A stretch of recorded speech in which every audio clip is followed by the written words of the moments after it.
নেশামুক্ত ত্রিপুরা গঠনের অঙ্গ হিসাবে আজ আমরা পেচারতল থানার পক্ষ থেকে পেচারতল থানার অফিসার্স এবং স্টাফ 15 ব্যাটালিয়ন টিএসআর পার্সোনাল আমরা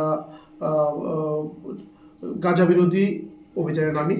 সেই অভিযানে আমরা মাছমারা বস্তি, কৃষ্ণটিলা, লক্ষ্মীপুর, দাসপাড়া প্রভৃতি এরিয়াতে আমরা অভিযান চালাই। এই অভিযানে আনুমানিক 17,000 মেচুর গাঁজা গাছ আমরা ধ্বংস করি।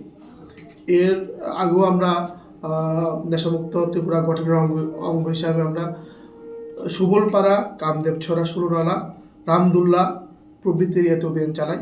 সে অভিযানেও আমরা প্রচুর সাফল্য পাই। আমরা সোর্স মারফত গভীর জঙ্গলের মধ্যে সে অবৈধ গাঁজা গাছগুলো লাগানো অবস্থায় আমরা